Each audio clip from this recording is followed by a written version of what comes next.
नमस्कार दोस्तों, मैं राहुल उपाध्याय आपका अपने YouTube चैनल पे स्वागत करता हूँ। दोस्तों, आज मैं बायोलॉजी के कुछ क्वेश्चंस लेकर आया हूँ जो हर एक एग्ज़ाम की दृष्टि से इम्पोर्टेंट है और आए हुए क्वेश्चंस हैं।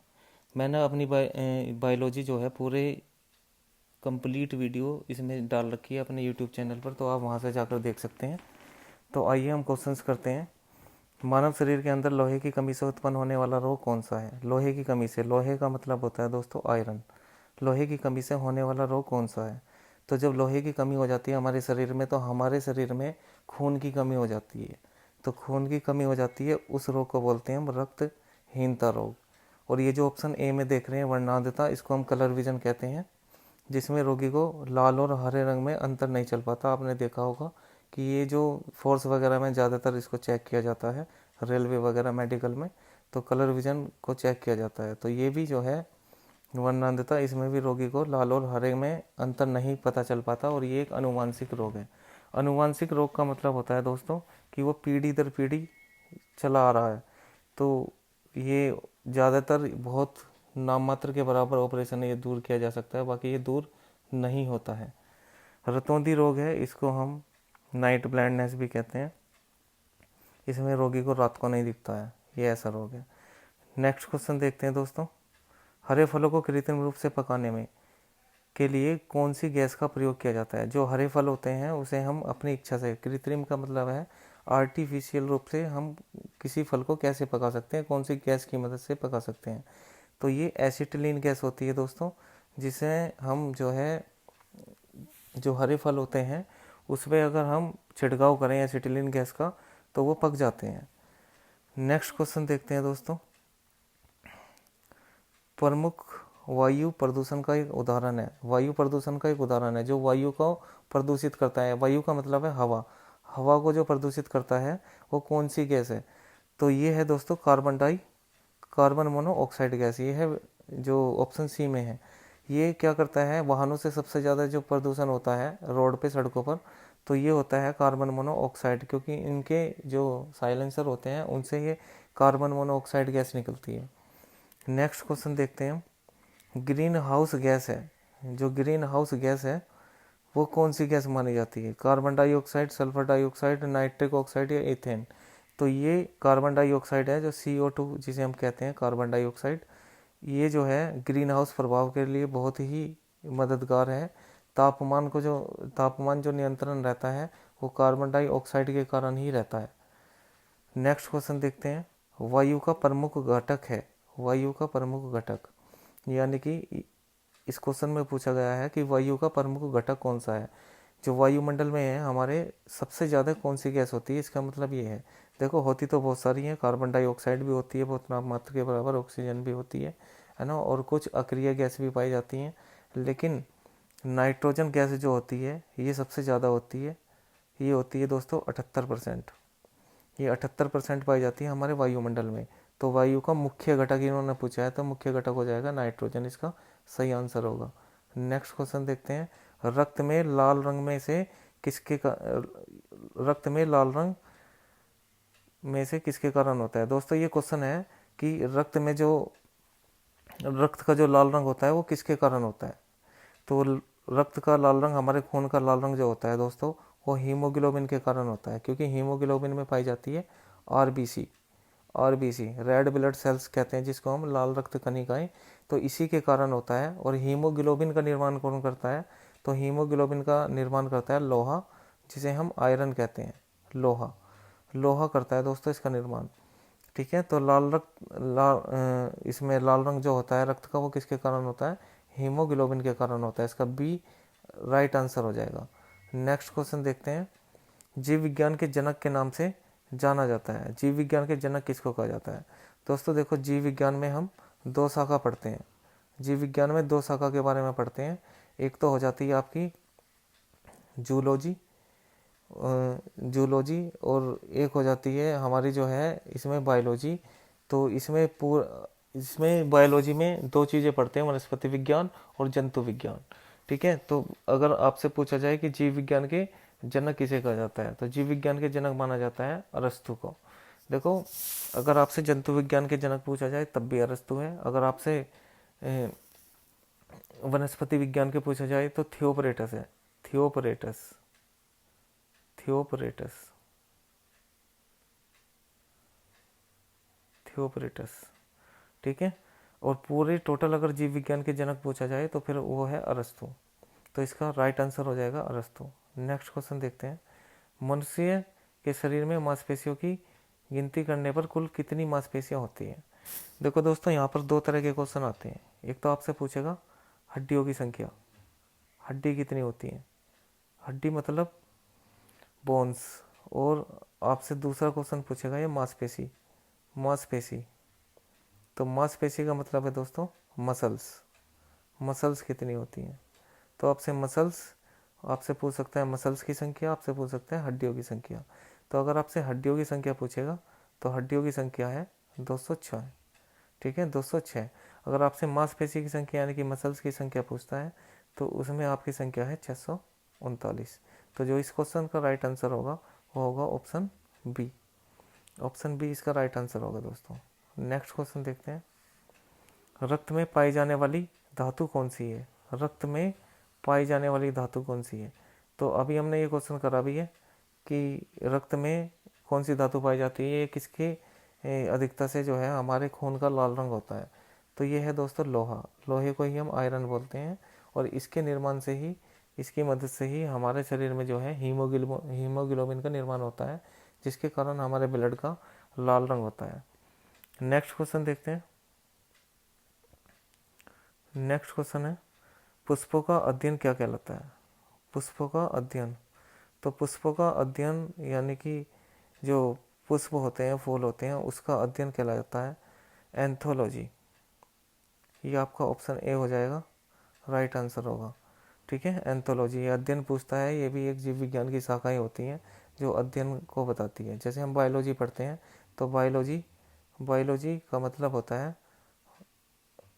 बायो प्लस लॉजी, ये दो शब्दों से मिलकर बना है बायो प्लस लॉजी। तो इसमें जो है इसका मतलब है, लॉजी का मतलब दोस्तों जिसमें लॉजी लगाया उसका मतलब अध्ययन करना होता है।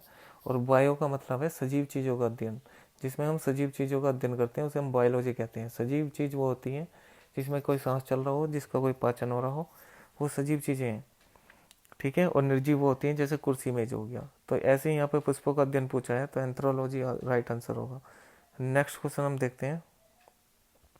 इसका नेक्स्ट क्वेश्चन है, ये हमने कर चुके हैं।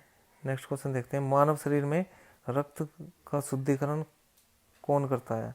तो रक्त को शुद्ध कौन करता है या रक्त का शुद्धिकरण क्या कहलाता है?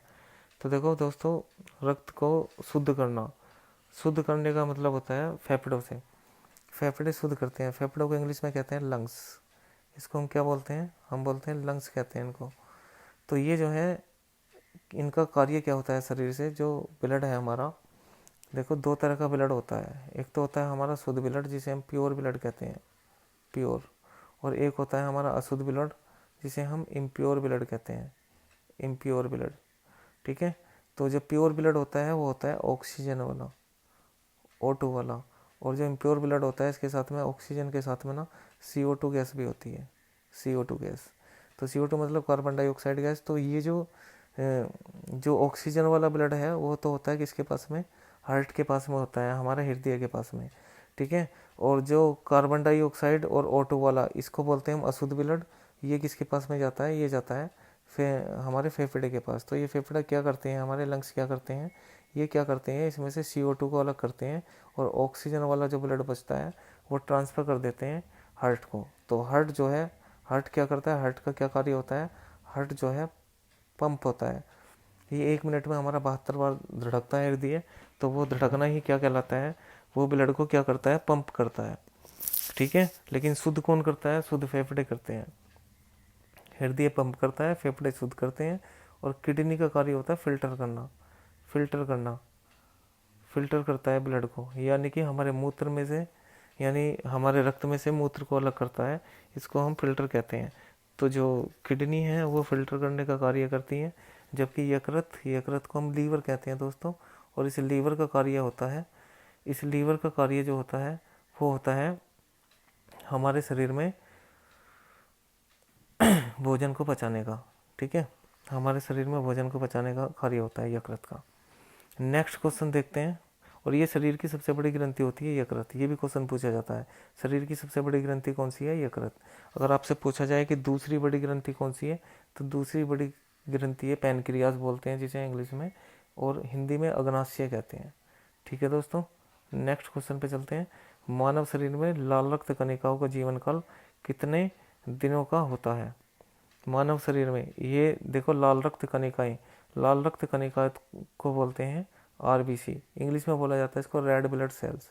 देखो वैसे जो इसका जीवन काल होता है वो होता है 90 से 120 दिन का, 90 से 120 दिन का जीवन काल होता है इसका।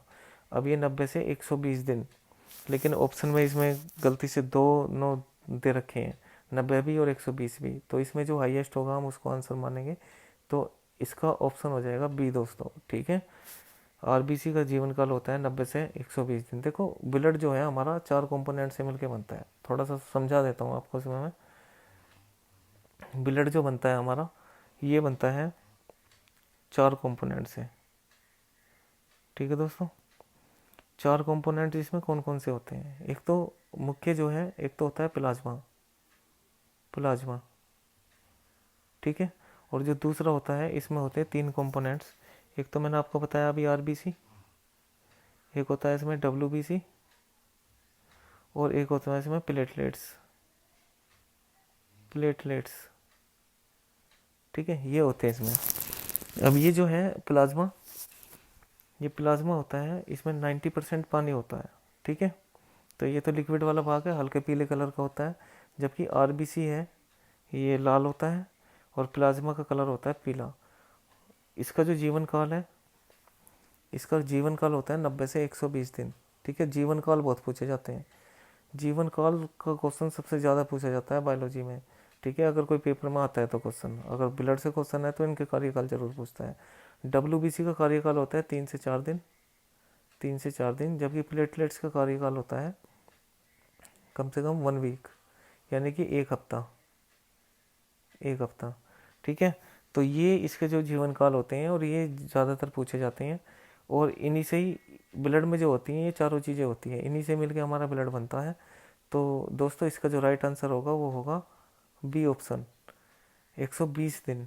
नेक्स्ट क्वेश्चन पे चलते हैं हम। इनमें से किसमें यूरिया की सबसे ज़्यादा मात्रा पाई जाती है? देखो जो यूरिया पाया जाता है वो हमारे यूरिन में पाया जाता है, यानी कि इसका आंसर हो जाएगा बी आंसर। ठीक है, बी आंसर हो जाएगा क्वेश्चन नंबर 14 का। नेक्स्ट क्वेश्चन देखते हैं, नेक्स्ट क्वेश्चन पे चलते हैं। हीमोग्लोबिन किसका महत्वपूर्ण घटक है? जो हीमोग्लोबिन है वो किसका महत्वपूर्ण घटक है? मैंने आपको बताया कि हीमोग्लोबिन के कारण ही हमारे ब्लड का लाल रंग होता है। अब इन्होंने पूछा है कि इसका महत्वपूर्ण घटक क्या है। हीमोग्लोबिन जो बनता है वो आयरन से बनता है, मैं स्टार्टिंग से आपको बताया जा रहा हूँ। ठीक है, तो इसमें जो हीमोग्लोबिन का किसका महत्वपूर्ण घटक है? अब महत्वपूर्ण घटक जो है दोस्तों, क्योंकि जो हीमोग्लोबिन जो बनता है ना वो आरबीसी में बनता है, आरबीसी में लाल रक्त कणिकाएं, तो इसका आंसर जो हो जाएगा आरबीसी हो जाएगा दोस्तों, ए ऑप्शन राइट आंसर होगा। नेक्स्ट क्वेश्चन देखते हैं। मानव के शरीर की आँख के में कौन से हिस्से में वस्तु का प्रतिबिंब बनता है? प्रतिबिंब का मतलब होता है दोस्तों इमेज, इमेज। ठीक है, प्रतिबिंब का मतलब होता है इमेज। 2 तरह की प्रतिबिंब होते हैं, एक तो वास्तविक होता है और एक आभासी प्रतिबिंब होता है। जो वास्तविक प्रतिबिंब है वो हमें पर्दे पर दिखाई देता है, जैसे आपने मूवी वगैरह में भी देखा होगा, पीछे की तरह से लाइट पड़ती है वो सीधी पर्दे पे पड़ती है, वो हमें इमेज को दिखाने का कार्य करती है, यानी कि वो प्रतिबिंब को दिखाने का कार्य कर रही है। जबकि जो हमारा आभासी प्रतिबिंब है, जैसे हम अपने दर्पण में देखते हैं, यानी कि एक मिरर में देखते हैं, जो समतल मिरर हमारे घर में लगे होते हैं, प्लेन मिरर बोलते हैं उसको, तो उसमें जब देखते हैं तो हम अपनी जो इमेज है, हमारा जो प्रतिबिंब है, हम उसको आभास करते हैं, इसलिए उसको हम आभासी प्रतिबिंब कहते हैं। तो यहाँ पर जो मानव शरीर की आँख में कौन से वस्तु का प्रतिबिंब बनता है, तो वो बनता है दोस्तों रेटिना पर। तो इसका ऑप्शन ए राइट आंसर होगा। नेक्स्ट क्वेश्चन हम देखते हैं। घेंगा नामक रोग किसकी कमी के कारण होता है? घेंगा रोग, देखो दोस्तों ये जो घेंगा रोग है इसके और भी नाम है।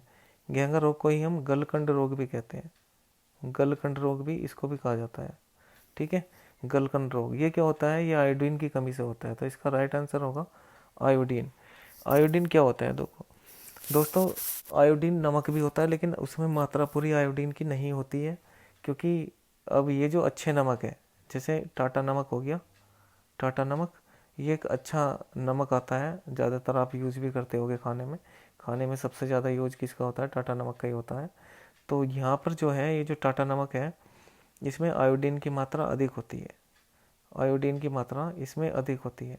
देखो पहले रोग चला था, ये गेहूं का रोग, बहुत ज़्यादा रोग चल गया था एक बार, ठीक है। इसमें इसका एडवर्टाइजमेंट भी आता था। तो इसमें क्या होता है कि गले पर बोल सी लटक जाती है ना, दुखती नहीं है, लेकिन ये जो है बाहर आ जाती है, एक बोल सी बन जाती है, जिसमें जो है इसे ऑपरेशन के द्वारा दूर किया जाता है। तो जब हमारे गले में थायोक्सिन हाइड्रेट बन जाता है तो तब ऐसा रोग हो जाता है, घेंगा नामक रोग।